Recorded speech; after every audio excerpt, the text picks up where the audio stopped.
In the northwest of the United States, near the border to Canada, strange creatures emerge from the deep sea. Giant Pacific octopuses.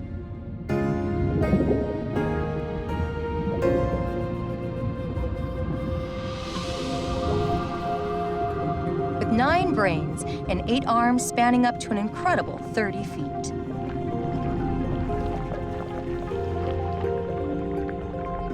They are unusually intelligent, but little is known about them, even today.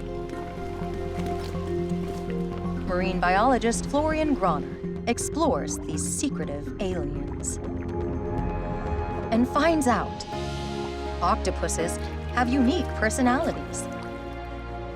And, like us, they are incredibly curious.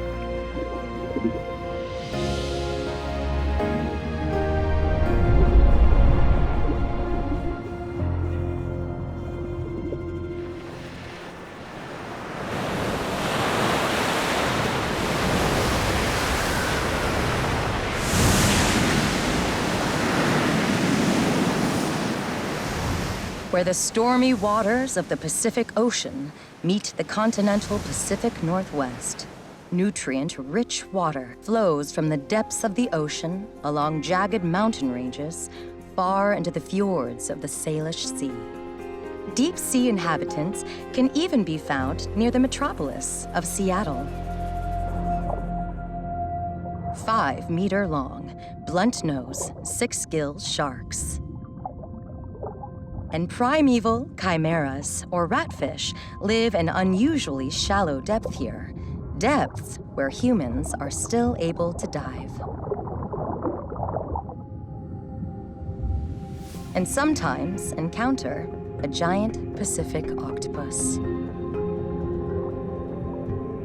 Some individuals reach up to 600 pounds in weight. They are the largest octopus on the planet. Whidbey Island lies at the entrance to a long fjord system called Puget Sound. Here, the German marine biologist and wildlife filmmaker Florian Graner is on a special mission. Teaming up with scientists from Seattle, he intends to find out how intelligent these giant octopuses really are. To do this, they are planning to catch a juvenile octopus. First, they meet a Pacific red octopus, a much smaller close relative of their actual target. The seafloor here is littered with old bottles, an old abandoned dump site.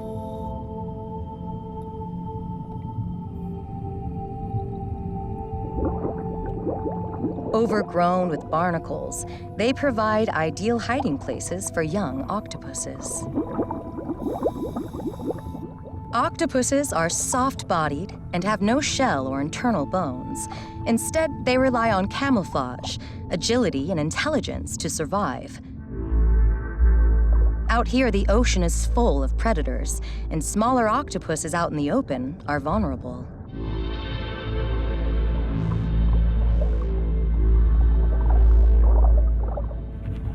For lingcod, they are a delicacy.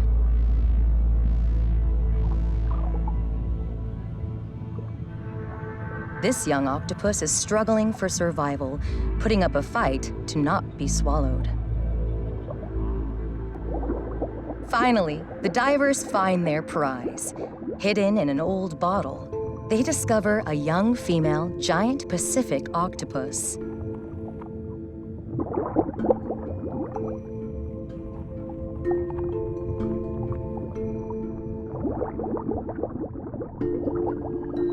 Florian's plan is to take the little giant to an aquarium to test her intelligence and learning capability.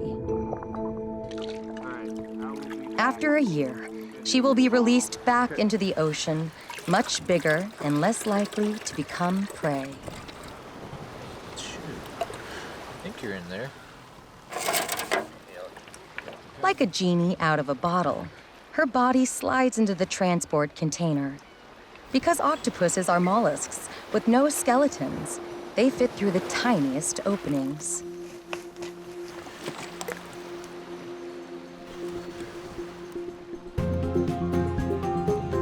After a short ride, the young Giant Pacific Octopus reaches its new home, the Port Townsend Marine Science Center, located right at the entrance to Puget Sound.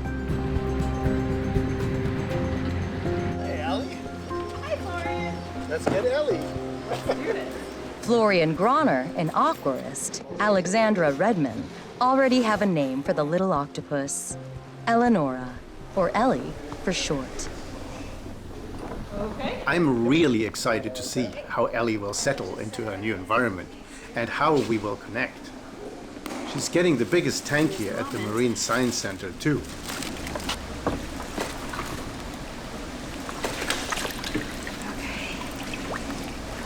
Oh, wow. She's getting real dark now.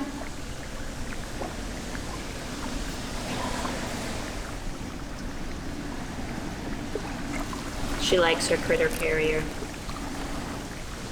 So nice down there. You should go.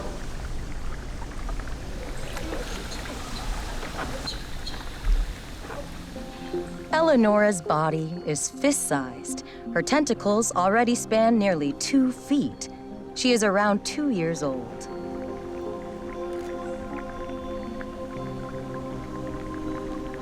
She's just marvelous. She's incredibly beautiful. It's a different thing to see her and know that I'm going to be the one who's working with her and gets to spend time with her over the next year. So it's like meeting somebody. Ellie is still very shy, with everything so different here compared to the ocean. Her eye is just ever so barely open right now. When I put it in there, kind of imagined an octopus that would be able to pick up the rocks and move the kelp around, and instead she's so small that she's just gonna cling on to the kelp leaves. The little octopus must first get used to her surroundings. On their eastern side, the Olympic Mountains drop steeply into a long and deep side fjord called Hood Canal. It is a hot spot for giant Pacific octopuses. The sign warns of octopuses. It does help to have a lot of diving experience when filming giant Pacific octopuses. They are immensely strong and can move objects more than 10 times their own weight.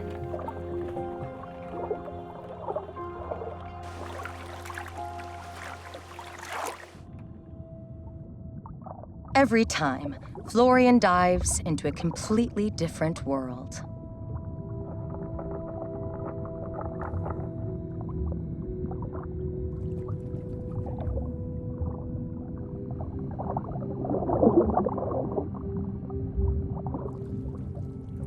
But he knows what he needs to look out for.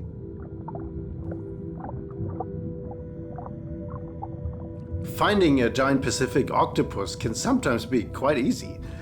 You just look for fresh crab and clam shells in front of a big rock.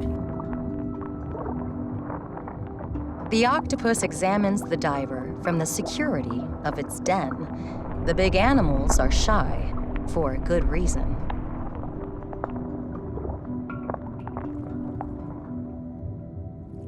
They are not alone down here. The next retreat is taken up by a group of wolf eels.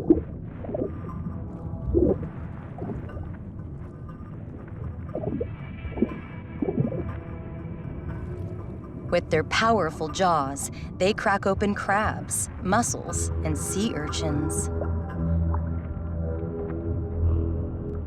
They can get up to 6 feet long and compete with octopuses for their dens.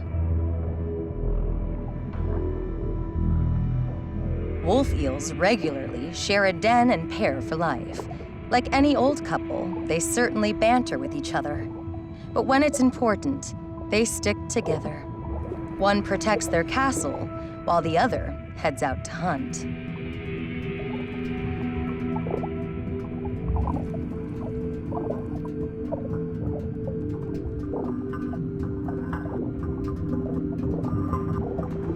Hundreds of millions of years ago, ancestors of octopuses still sported shells, like snails and mussels.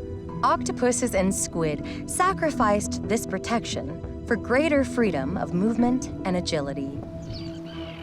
This can be costly, especially when a group of stellar sea lions are around. The bulls can reach 10 feet in length and weigh up to a ton.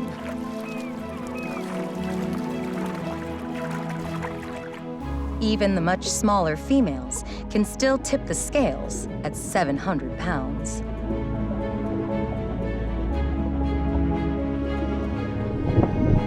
With stellar sea lions prodding every nook and cranny of the reef, the octopus quickly retreats into its den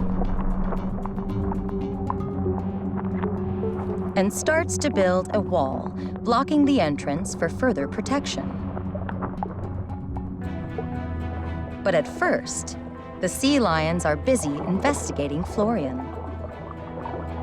Even when they are just curious, these predators can get quite rough, pinching the diver or even tearing holes into his dry suit. While Florian enjoys the rough play, it is a very different ballgame for the giant Pacific octopus. Utilizing the suction cups on its arms, the octopus hauls in rocks to block its den. This deliberate action clearly distinguishes octopuses from their snail and mussel relatives.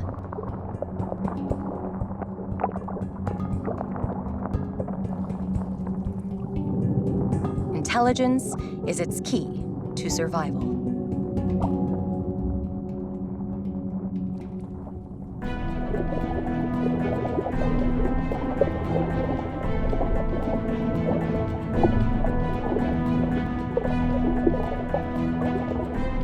This nosy gang of stellar sea lions discover the octopus anyway. The octopus flees using the back door.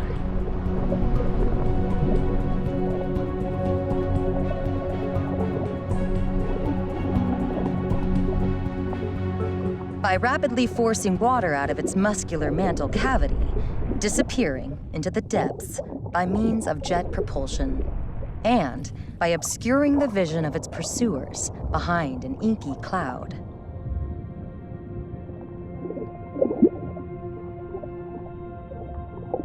Florian finds the octopus again, crawling on the sea floor, much deeper in the fjord, seriously injured. The sea lions must have bitten and torn off 3 of its 8 arms, rendering the octopus into a pentapus. But octopuses have another superpower in store. They can regrow their arms. Octopuses don't have it easy in a world full of predators. To survive, they must be smart and always on the lookout.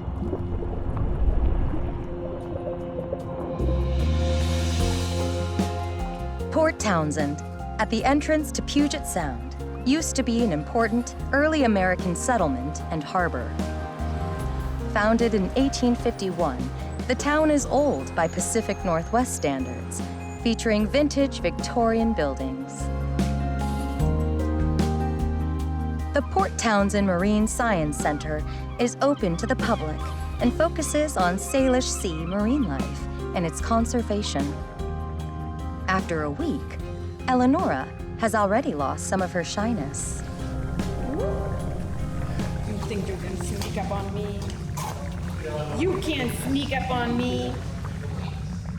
Today, the little octopus is quite inquisitive.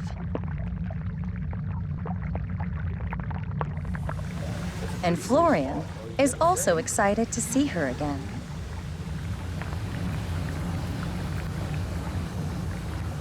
Then, Ellie's pupil turns into a colorful slit. She is excited.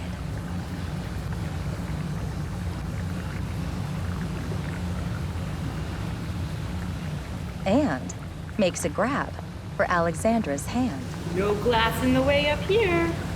Woo-hoo. somebody is very sticky. Somebody is a sticky octopus. My boys love me because of chocolate cake, and you love me for frozen herring pieces. And then, Ellie's suction cups also explore Florian's hand. The highly flexible sensory organs are precise tools. In addition to lending octopus arms significant strength through suction power, they are also loaded with chemosensory cells, literally tasting the objects in their grasp. Suddenly, Ellie turns herself into a ball. Rubbing her suction cups against each other to remove spent and hardened cartilaginous discs that no longer grow with her. This is a fascinating ritual that the marine biologist has never witnessed in the wild.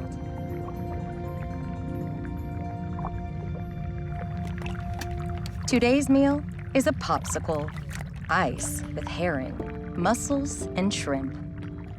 Ellie's cohabitant, a giant pink sea star, is also a fan. But Ellie doesn't like sharing. Her mouth is located at the center, under her body where the 8 arms meet. Beyond the small opening hides a powerful, sharp beak, or jaw, which cuts much like a parrot's beak, and is the only hard part of the animal.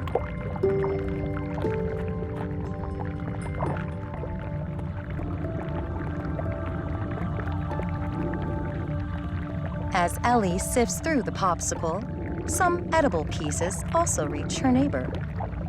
But Pinky, the sea star, wants more. 5 legs meet 8 arms. Tube feet meet suction cups. Both Pinky and Ellie represent ancient animal groups that diverged several 100 million years ago. They could not be more different. The starfish, with its simple nervous system, has no chance against Ellie's 9 brains. I know, you're trying to get away from Pinky there. I see what's happening. You want to move? You can come with me over this way. You want to come this way? Don't steal the clam. Don't steal the clam. No, I'll give you another one. I will give you another one. You don't need that one. Alexandra tries to settle the dispute between the two.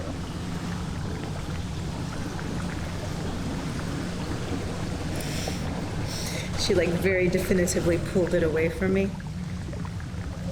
You are turning into a very hungry girl. Oh, she still has her fish. I forgot. I thought she'd eaten that. She's just holding it. She can do multitasking, we already know that. Maybe you've bonded a little bit with Pinky here, too. Ellie has been busy with the clam for a while. She opens the shell with her powerful beak.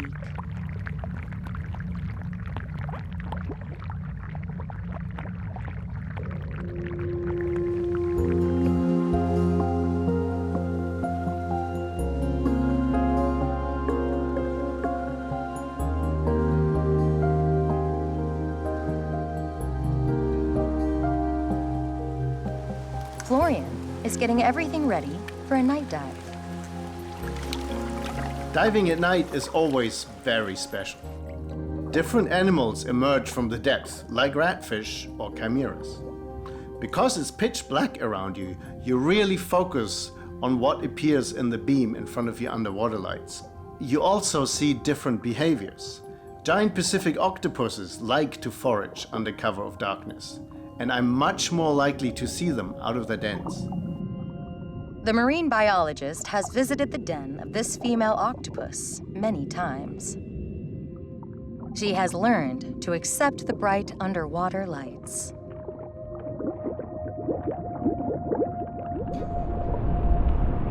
Today, they are not alone. Her den has attracted the curiosity of a male giant Pacific octopus. Florian hopes for an octopus rendezvous. But the male is not fully grown yet.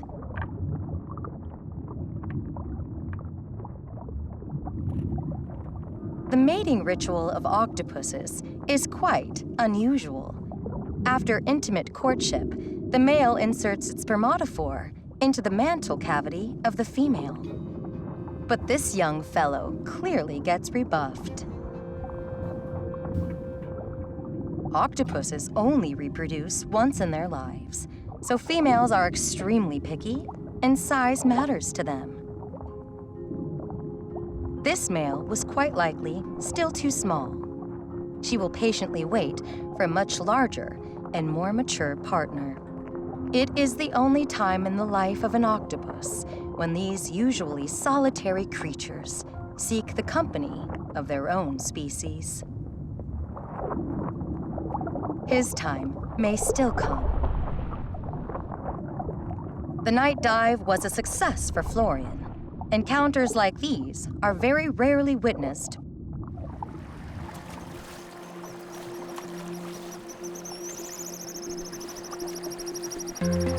Ellie has been in the aquarium for 2.5 months now. She has grown a lot since then and needs to be kept busy. Alexandra regularly conducts enrichment tests with mental challenges for Ellie. Is that one going to go further down? Depends on if she wants to or not, if it does sink.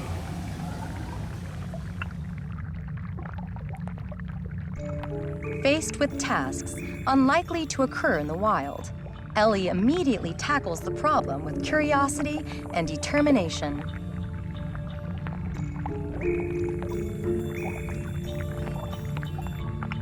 Thanks to her suction cups, her excellent eyesight, and a very capable brain, she quickly finds a solution and removes the cork to get her reward.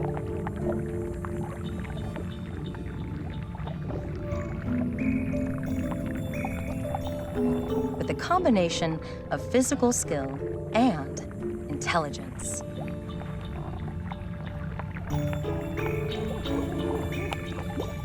The ability to recognize problems, search for solutions, and the use of tools is reminiscent of the intelligence of highly developed mammals or some birds.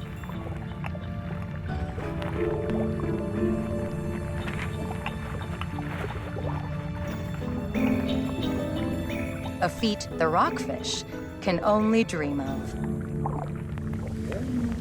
Yeah, that's beginning to tickle here.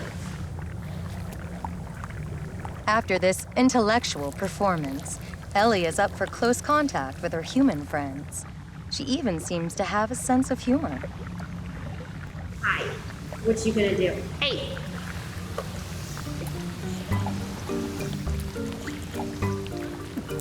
What are you doing? No, you cannot come out. Don't make me discipline you. Now, Ellie is really testing Alexandra. She's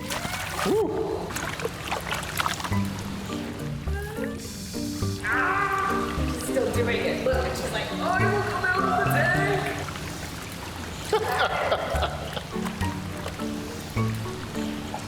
I know, but I don't want my hand that close to your mouth. It makes me, I know we're working on our trust issues, and I should trust you if you're gonna trust me. Aquarist Alexandra has a lot of respect for the octopus. Her 8 legs are not only extremely powerful, she also has a sharp beak with venomous glands. For humans, a bite would be painful. For her favorite prey, crabs, it is deadly.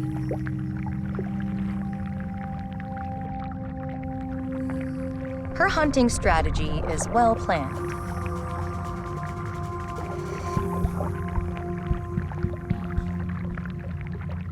First, sneak up slowly.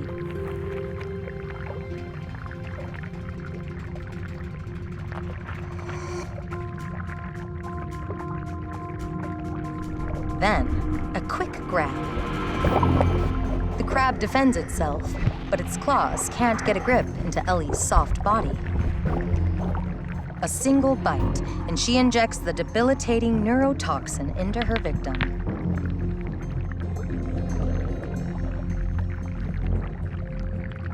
And she can't get enough.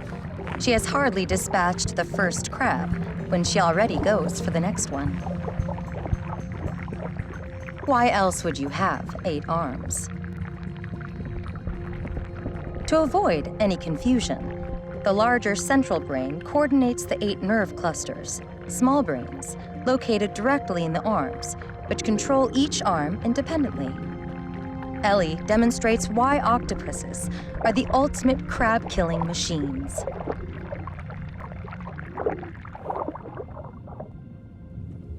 Back in the wild, Florian waits patiently in front of a giant Pacific octopus den.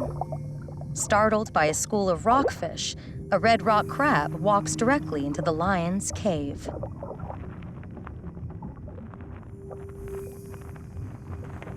All the soft-bodied monster needs to do is stretch out a single arm, scoop up the crab,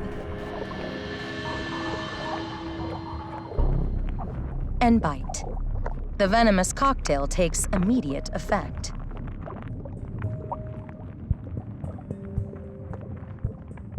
The crab cemetery in front of the den is proof of the proficiency of this ultimate hunter.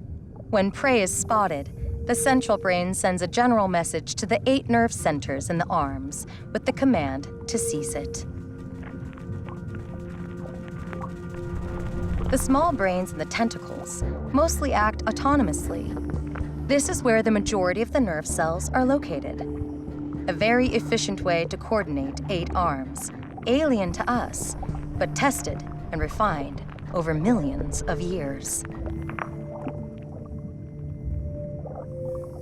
As another crab approaches, a thinking octopus arm extends to snare the crustacean, reeling it in for the other arms to deliver it to the deadly bite.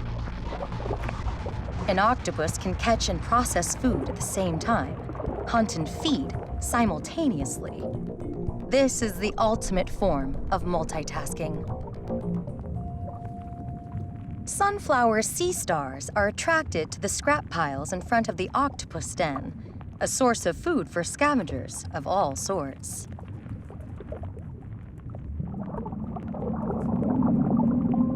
The octopus ejects the leftovers out of its mantle cavity after feeding, attracting prawns, quarreling over the scraps.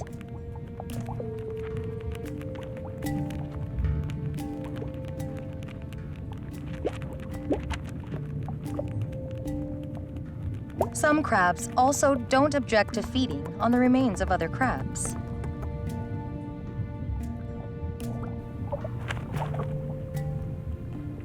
Even striped sea perches and California sea cucumbers fetch their share of the octopus bounty unimpeded.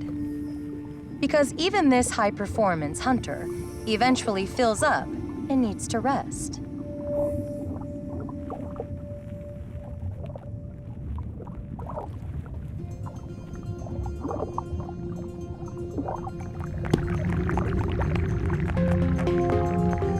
Ellie has now been enjoying skillful care in the Port Townsend Marine Science Center for 6 months. Nothing remains of her original shyness. If her mind does not constantly get challenged with new tasks, she gets bored quickly.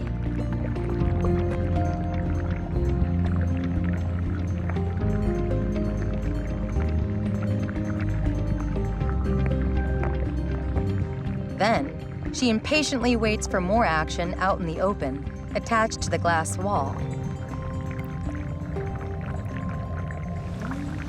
Finally, Florian arrives. Ellie can clearly distinguish different people and has learned that when the marine biologist arrives, something interesting happens. Excited, she greets him at the surface, wrapping her tentacles tenderly around his hand, each suction cup touch mimicking a little kiss. She is actually absorbing and memorizing the taste of Florian's skin. Put you inside the tank. How about that? After this intimate interlude, it's time for another test of her intelligence. These are getting more complex every time. Okay. Should we do some mega blocks or? Sounds good to me. We've got some pieces of fish frozen into a little bit of water, and then we've stuck it together. And one of the best aspects about it is because it's modular, we can actually use this to make a unique puzzle for her every time she receives it.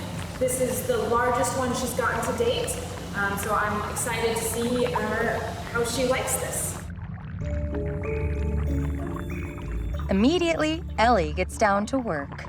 Each of her arms is covered with up to 280 suction cups, well over 2,000 in total. With these, she is able to feel and taste an incredible amount of information. Every suction cup can be controlled, similar to our fingers, independently and deliberately. Ellie is capable of directing and processing the information of 2,240 of these fingers simultaneously. After just 2 minutes, she has already cracked the Mega Blocks exercise. Next test, please. A stellar summer sunset is invitation enough for Florian to embark on another night dive in Hood Canal. During this time of the year, the water is murky like pea soup, full of plankton, including the larvae of many marine critters. Florian has found an old friend foraging out in the open water. The octopus seems irritated by the circus of hundreds of tiny crustaceans attracted by the light of the underwater lamps.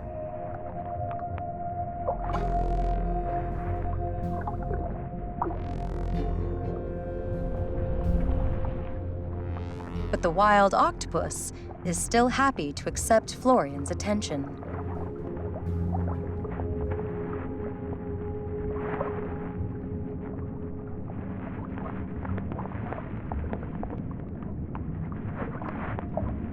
In the meantime, reef fish take advantage of the buffet gathering in the front of the dive lights.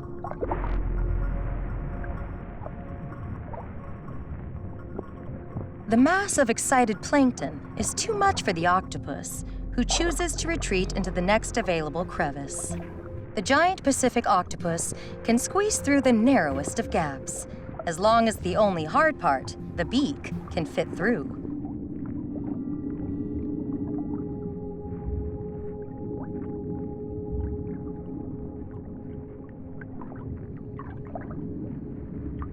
Copper rockfish now take full advantage of the bounty in front of the underwater lights.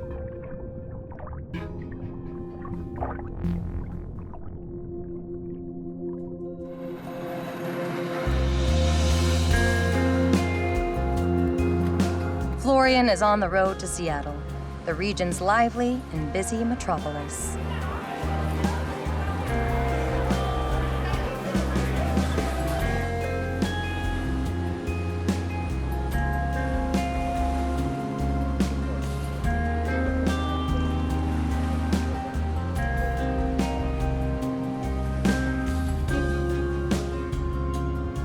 On the other side of the bay, facing the imposing skyline and the huge harbor, as well as the Space Needle, he is headed for a unique dive site.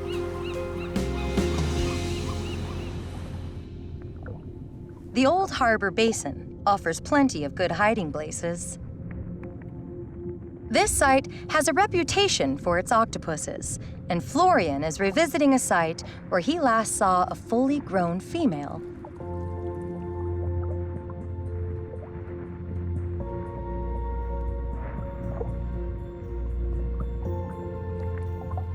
The beady strands hanging between her tentacles are no accident. This female has started the last phase of her short life.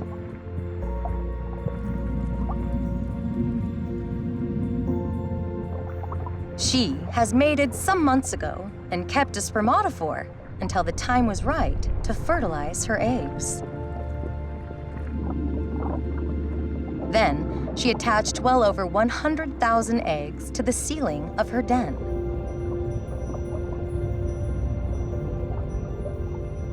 Now she constantly sweeps her arms through the strands, keeping them clean and well protected from predators. With her jet, the exhaling siphon protruding from her mantle, she constantly ejects fresh, oxygen-rich water onto the eggs.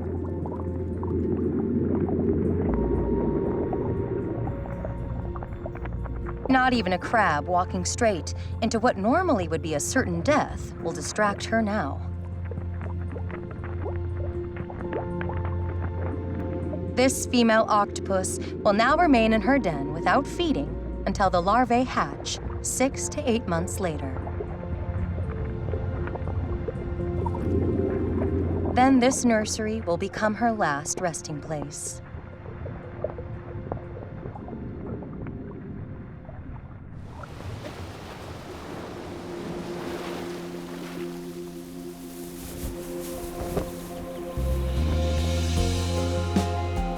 For those who have only witnessed Puget Sound from above the surface, it is difficult to comprehend what fascinating hidden world lies beneath this massive fjord system.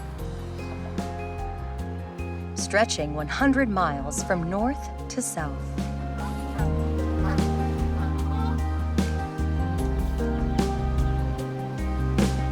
And dropping to 930 feet of depth.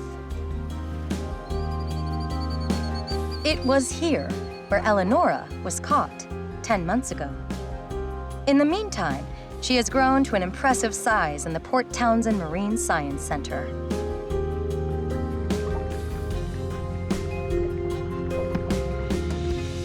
For a change, the menu today consists of shrimps.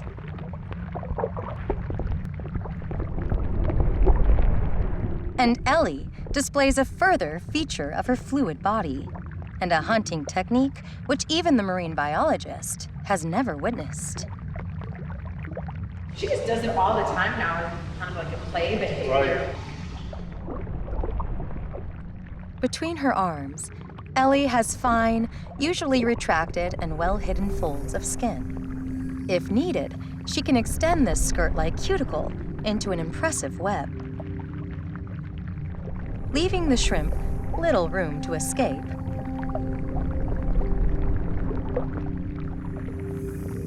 This technique is also effective for hunting crabs.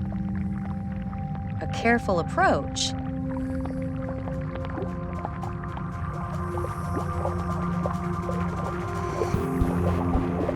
and Ellie unfolds her octopus skirt again.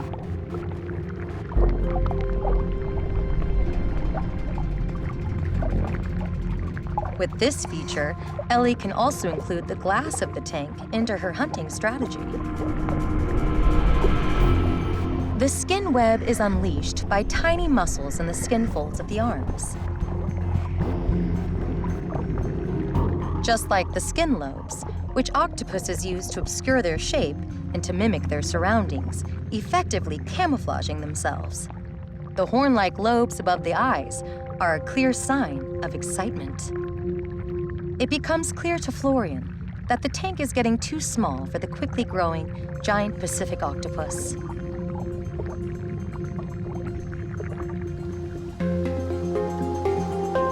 The marine biologist has been able to build close relationships to other octopuses living in the Salish Sea.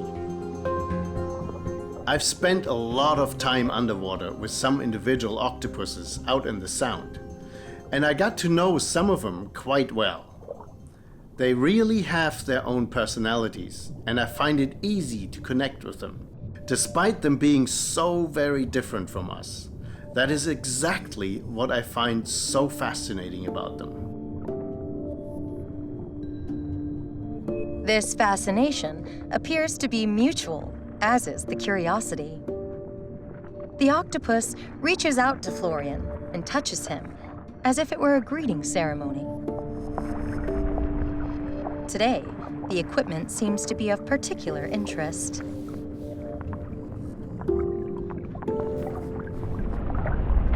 Then, the octopus even emerges from the den. However, the marine biologist needs to be very careful during encounters like this.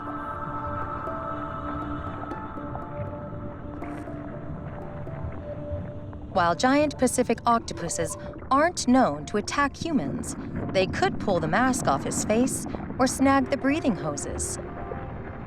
Then, the octopus retreats back into the den and starts with that strange grooming procedure the biologist had only ever witnessed with Ellie in the aquarium.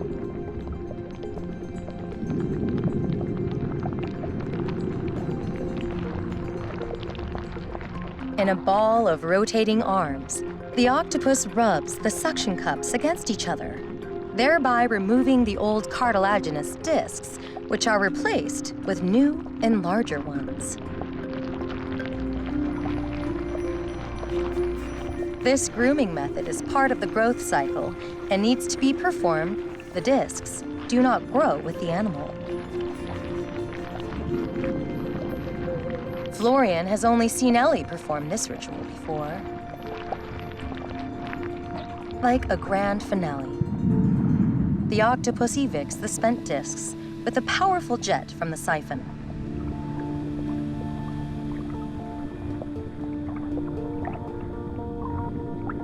Displaying this grooming behavior right in front of the biologist is certainly a sign of trust from this usually shy creature.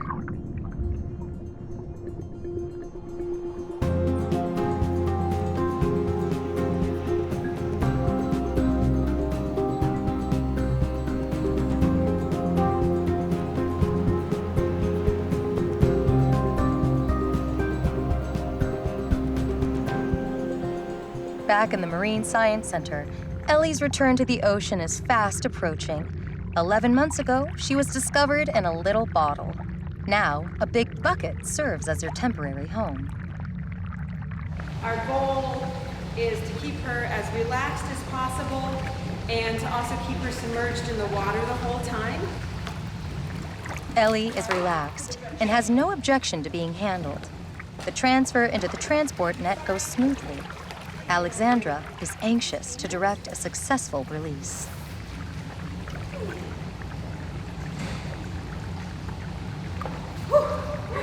Everything has gone to plan so far, so I'm kind of waiting for the penny to drop.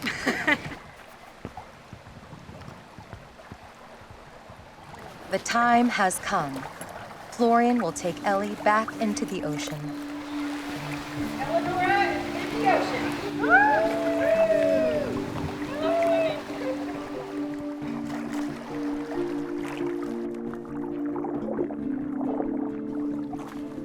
Alexandra passes the release net with the octopus to the diver. A final look.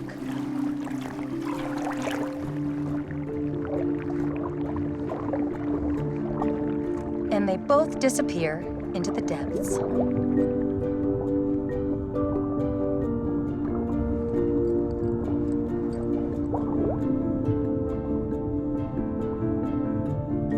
Florian has already located an ideal den for Ellie.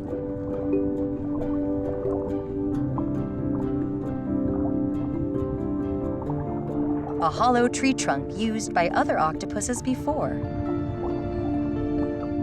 Ellie readily leaves the net. Once more, she cuddles with Florian.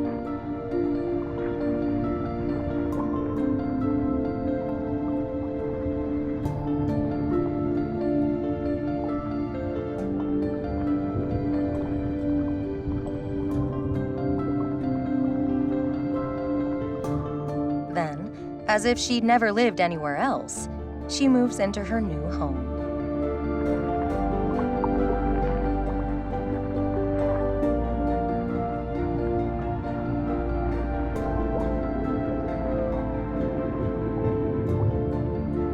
With her tentacles spanning 10 feet, she is not yet fully grown, but she is now big enough to be safe from many predators.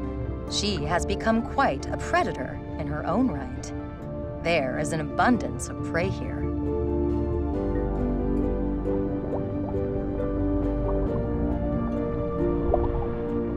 Once more, Ellie shows what she has learned.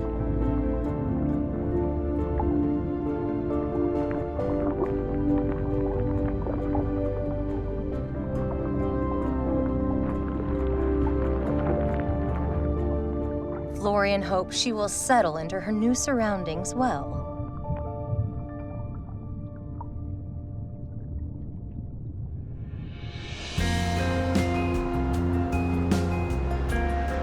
Seattle is well known for its vibrant nightlife, symbolically portraying humans on a very special species, quite like solitary giant Pacific octopuses. Yet there is pulsating life also thriving below the surface of the Sound. For 7 months, the female octopus has been relentlessly guarding and grooming her developing brood. Soon, tens of thousands of larvae will hatch. With a jet of seawater, the mother blows the first of the young from the egg capsules and out of the den.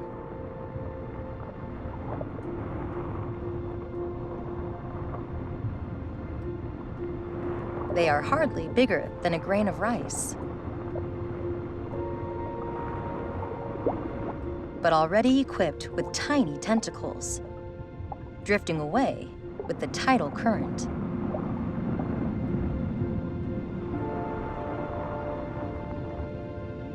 Entire batches of octopus larvae drift out into the ocean, joining the pool of plankton. Few of them will survive. After hatching, they are immediately on their own, not profiting from the intelligence and memories of their mother. With the last larvae disappearing in the murky water, their mother dies of exhaustion.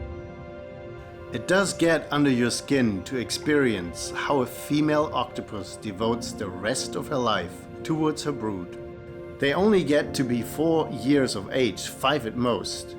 To see such an intelligent animal with all its memories and experience perish without being able to communicate this to its offspring is really a strange concept to me.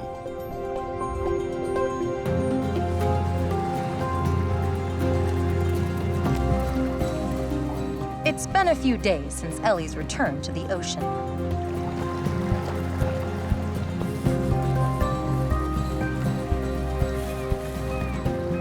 Florian is on a mission to find out how she has settled down.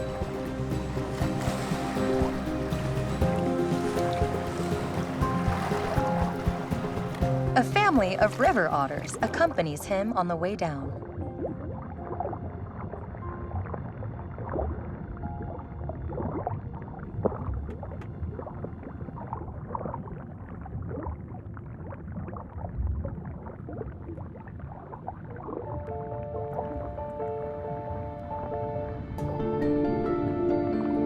It's been a week now, and Ellie is still in her new home.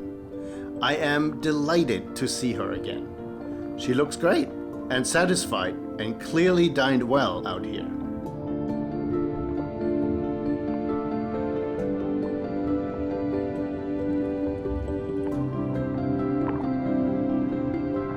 Florian is relieved and happy.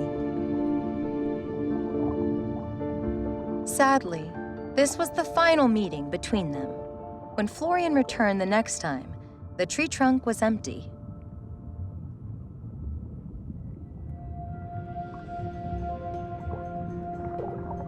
Typical for giant Pacific octopuses, Ellie had moved on, deeper into the fjord, searching for her favorite food.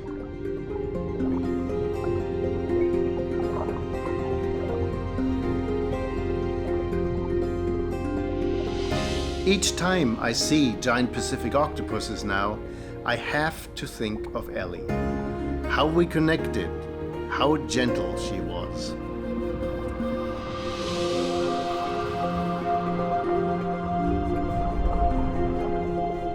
To me, octopuses are aliens from a different world.